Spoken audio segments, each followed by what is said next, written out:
열이 나서 그 뉴욕 시내에 있는 병원 응급실에 이제 찾아갔습니다.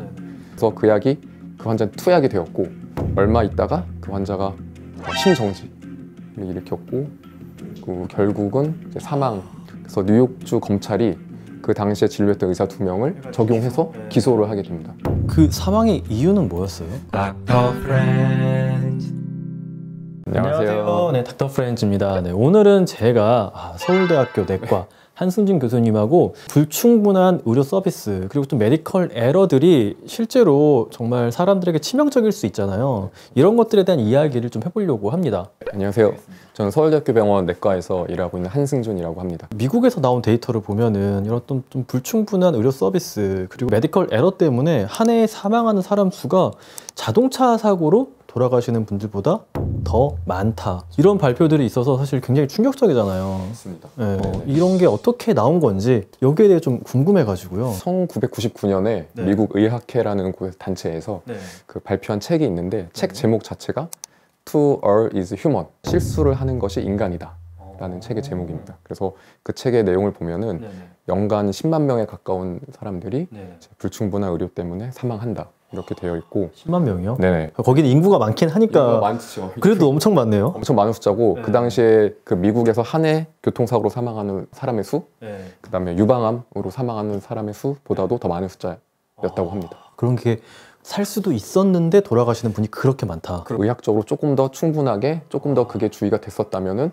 돌아가시지 않으셨을 수도 있었는데 그런데 돌아가셨다. 이런 경우가 그 정도 된다. 그런 좀 이슈가 됐었던 좀 그런 사건 같은 게 좀 있었나요? 네, 있습니다. 1984년에 네네. 마침 제가 태어났던 해네요. 그러세요? 저보다 좀 어리시네요. 부럽습니다. 저는. 그래요? 사실 교수님이랑 저랑 그 예전에는 그 농구 동아리에서 만난 적이 있어가지고 저랑 비슷한 연배일까 생각했는데 고맙습니다. 그렇게 봐주셔가지고. 저보다 약간 좀 두 살. 제가 그래서 말을 물어보지 않았습니다. 저 형이실 것 같아가지고. 편하게 하시더라고요. 저 편하게 대하시길래. 혹시 저 비슷한 연배일까 했었었는데 형이셨군요. 네, 형이라고 하겠습니다. 아니 친구 하죠. 아닙니다. 형입니다. 친구인데 저는 1984년에 그러니까 선생님 태어나셨을 때 저는 태어나고 2년 뒤에 미국에서 이제 유명한 사건이 있었는데 리비 자이언이라고 하는 사람 이름인데 당시에 20살 여자 대학생이었어요. 그래서 뉴욕에 있는 대학교에 다니는 학생이었는데 그분이 열이 나서 그 뉴욕 시내에 있는 병원 응급실에 이제 찾아갔습니다. 그분이 이제 우울증으로 평소에 약을 드시던 게 있었다고 합니다.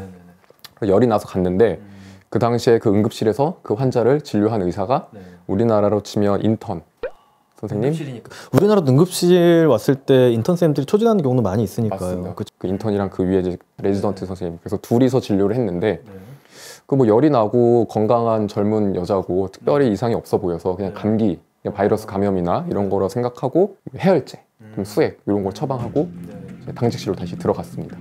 그래서 이제 병원 그 응급실에 누워서 주사를 맞다가 그 환자가 갑자기 막 몸을 막 부르르 떨고 막 어쩔 줄을 몰라 하고 괴로워하는 일이 있어가지고 그 당시 그 간호사, 담당 간호사가 그 당직 의사 둘한테 전화를 했죠. 전화를 해서 아까 그 환자가 그러더라 이렇게 얘기를 했는데 그 두 의사가 이제 너무 피곤하니까 그리고 환자를 얼마 전에 보고 왔는데 갈 필요는 없겠다라고 판단했었던 것 같아요. 그래서 전화로 약을 하나 드리자.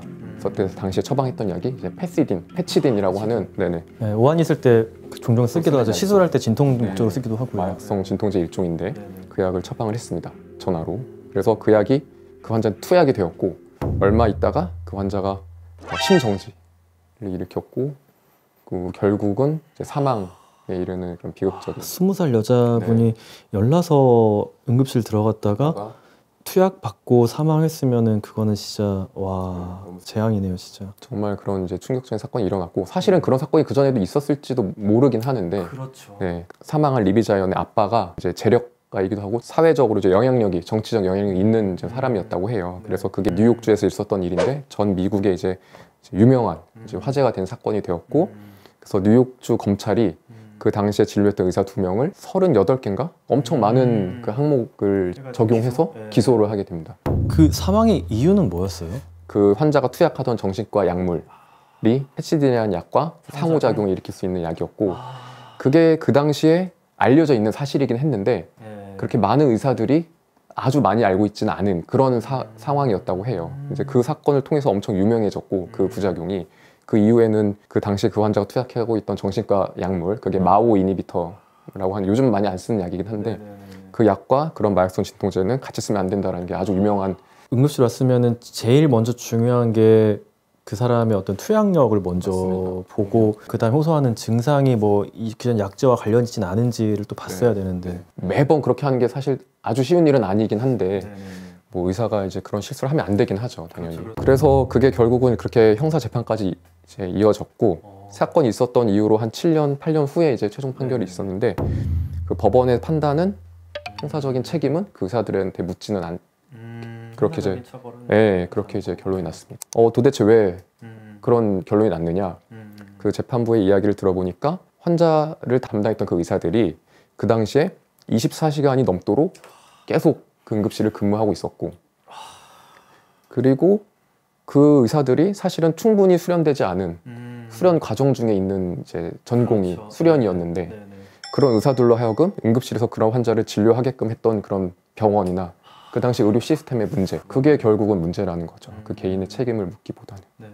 그래서 그 사건이 리비 자이언 법이라고 하는 그런 법까지 제정되게 하는 계기가 되었습니다. 그 의사들에게 그냥 책임을 묻고 형사처벌하고 끝내버리면은 이게 잘 됐다 생각할 수도 있는데 그러면은 그 다음에 그 두 번째 그 리비 자이언은 언제든지 사실 나올 수 맞습니다. 있는 거거든요. 리비 자이언 법이라는 게 전공이 이렇게 수련받고 있는 의사들의 근무 시간, 총 근무 시간도 제한을 하고 그 다음에 연속 근무 시간도 제한을 하는 그런 이제 법이 미국의 50개 주에 다 그로부터 한 10여 년 동안 그런 것들이 이제 생기게 되었습니다. 와, 미국의 사실 50개 주는 각자 다 다른 나라처럼 이렇게 법도 다른데 그들이 다 공감할 만큼 그런 시스템의 정비를 중요하게 생각했다는 거네요. 그렇죠. 사실은 이제 우리나라도 최근에 그렇게 전공의 근무 시간 제한이라도 이런 게 이제 법제화되고 저 레지던트 때부터 그게 막 물살을 타가지고 제정이 됐어요. 그래서 근무 시간 제한 없이 근무하셨죠? 저는 했죠. 제가 4년차 때 그게 생겼거든요. 그때 이제 우리 후배 선생님들은 근무 시간 제한을 받고 선생님은 이제 저는 이제 그거를 4년차 치프 때 이런 게 필요하다라고 이제 말하는 입장이었죠. 저희가 이제 저희는 근무 시간이 좀 늘어났죠, 오히려. 그렇게 되는 게 맞죠. 맞아요. 그런 사건 이후로 미국에서도 유수의 그런 저널들 있잖아요. 의학 저널들. 뭐 제일 유명한 뉴 잉글랜드 저널 오브 메디슨이라든지 그런 저널들의 사고, 의료 과오, 의료적인 실수, 시스템의 문제 이런 것들에 대한 이제 연구하는 논문들이 많이 나왔습니다. 그때 그런 시류를 타고 생겨난 직군이 이제 허스피탈리스트라고 하는 그때 이렇게 나오게 된 거군요. 허스피탈 영어로 이제 병원이잖아요. 병원, 이스트, 병원 살아 뭐 이런 뜻입니다. 병원에 계속 사는 사람인가요? 그러니까 쉽게 풀어 얘기하자면은 입원 환자를 전담으로 진료하는 의사를 이제 허스피탈리스트라고 합니다. 보통 의사들이 하는 일이 많잖아요. 외래 진료실에서 이제 클리닉 진료하는 게 제일 이제 많이 하시는 일이고, 그다음에 수술하시는 선생님들은 수술도 하고, 또 시술하시는 분들도 계시고 검사 같은 것도 하고 하는데 이제 허스피탈리스트는 또 입원 환자 진료만 전적으로 하는 그런 의사들이 이제 허스피탈리스트라고 합니다. 그럼 허스피탈 메디슨은? 허스피탈 메디슨은 그렇게 허스피탈리스트들이 진료하는 영역에서 필요한 이제 학문적인 근거들을 만드는 그런 연구라고 학문이라고 할 수 있겠죠. 예를 들면 전문의가 입원 환자를 진료하는 것과 수련받고 있는 전공의들이 진료하는 것 둘 간을 비교했을 때 어떤 것들이 좋고 어떤 것들은 안 좋은지, 입원 진료만 하는 전문의와 아니면 외래 진료, 수술 다 같이 하는 진료 전문의들이 이제 비교했을 때는 어떤지, 전문의들이 입원 환자 진료를 할 때 낮에만 있는 것이 충분한지 아니면 밤에까지 계속 있어야 되는지, 주말에도 있는 게 좋은지, 뭐 이런 시스템.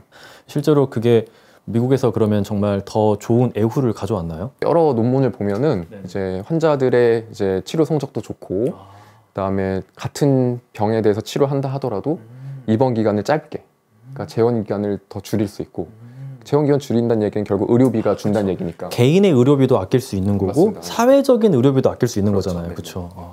진료뿐만 아니라 뭐 전공의 선생님들이나 의과 대학생들한테 입원 환자 진료 영역에 있어서의 그런 교육자로서의 역할도 이제 뭐 하고 있고. 그렇죠. 티칭 하스피탈리스트 이제 이런 개념으로 제대로 된 사실 교육이 정말 중요하잖아요. 의학에 있어서는. 맞아요. 전공의 선생님들이 의사 자격증을 따신 분들이긴 하지만 더 교육이 필요하신 이제 수련을 받는 입장. 그렇죠. 이게 굉장히 애매한 그런 직군 중에 하나인 것 같아요. 뭔가 수련과 업무를 같이 하는데 이 업무라는 게 책임이 너무 높은 업무잖아요. 맞아요. 나는 배우는 입장이지만 내가 다루는 이거는 정말 생명이니까 양도 이게 너무 많고. 그러니까 이게 좀 굉장히 어려운 시기인 것 같아요. 전공의 선생님이나 또 교육이 필요한 사람들은 더 교육을 잘 받을 수 있도록 도와주고 또 환자분들은 더 안전하게 진료받을 수 있도록 도와주는 거. 그게 이제 호스피탈 메디슨.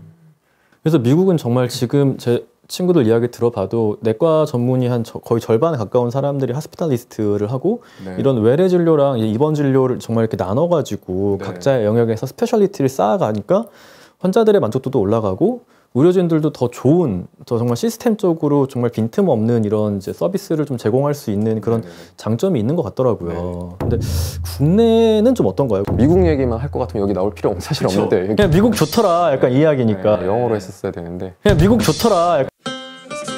우리나라에도 이런 제도가 생겼기 때문에 저희가 이런 얘기를 하는 겁니다.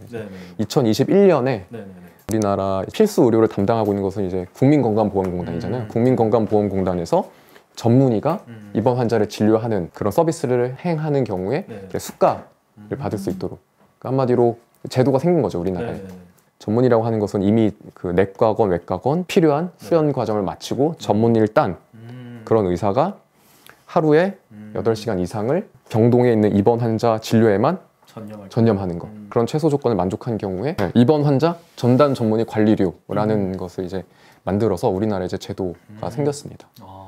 그래서 이제 여러분들도 혹시 입원 치료를 받을 일이 있을 때 그런 전문의한테 나는 진료를 받고 싶다. 아, 그게 있는 병원으로 이제 그런 진료를 내가 받을 수 있는지 궁금해하시고 물어보고 선택할 수 있다면 선택하는 거 저는 추천을 해드리고 싶습니다. 그 미국 같은 경우에는 뭐 당연히 외래를 보는 어떤 의료진과 그 입원 환자를 보는 의료진이 좀 나눠져 있다는 개념이 있는데 우리나라는 그 내가 외래를 보던 그 의사가 입원을 했을 때 나를 진료하지 않으면 거기에서 좀 어색함을 느끼시는 분들이 많거든요. 많이 있죠. 많이 있어요. 근데 이제 입원 전담 전문의, 그러니까 호스피탈리스트들이 보는 환자들은 대부분 이제 문제가 하나만 있는 분들이 아니라 2개, 3개, 뭐 4개. 그래서 평소에 다니던 그 과도 한 병원에서 순환기내과, 신장내과, 내분비대사내과 그런 분들이 입원을 하면은 하나의 문제로 시작이 되지만 그것들이 서로 영향을 주면서 결국은 많은 문제들이 이제 생겨나거든요. 그러면 그것을 이제 그 중에 한 분야의 전문가가 그런 문제를 다 보기는 사실은 좀 비효율적이고 어렵기도 하고 여러 가지 문제를 갖고 있는 환자에게 어떻게 적용이 돼야 될지 그 중에 우선순위는 뭘지 그런 이제 경중을 따져서 그런 걸 조율하는 거 이런 것들이 사실은 입원 전담 전문의가 하는 일이고 아주 세부 분야의 전문 지식은 이제 그 세부 전문가 예를 들면 외래에서 보던 교수님과 뭐 협진을 한다든지 그런 식으로 진료에 다 참여가 되니까 그런 것들을 좀 많이 불안해하지는 않으셔도 될 것 같습니다. 실제로 미국에서는 시스템적으로 우리가 인간이 할 수밖에 없는 여러 실수들을 극복하기 위한 제도 장치로서 의미가 있다라고 해서 이미 그쪽에서는 자리를 잡은 거고 국내에서도 이제 뭐 시작한 지 몇 년 안 되긴 했지만 어떤 재원 기간을 줄일 수 있다든지 그렇죠. 뭐 사망률을 또 약간 좀 줄일 수 있다라는 그런 지표들이 좀 나오고 있어서 더 안전하게 치료받고 싶은 마음 누구나 있잖아요. 사람에게 이걸 기대하기보다는 뭔가 이 시스템적으로 이것들 보완할 수 있는 그런 체계가 잘 갖춰져 있으면은 정말 우리가 어느 정도 믿고 안심할 수 있는 그런 의료 서비스가 되지 않을까라는 게 교수님께서 이렇게 또 이렇게 생각하시는 바겠죠. 네, 제 생각인데 말씀 너무 잘하셔가지고 들으면서 제가 그렇습니다. 제가 농구를 하셨기 때문에 약간 좀 이런 또 교감되는 게 있네요.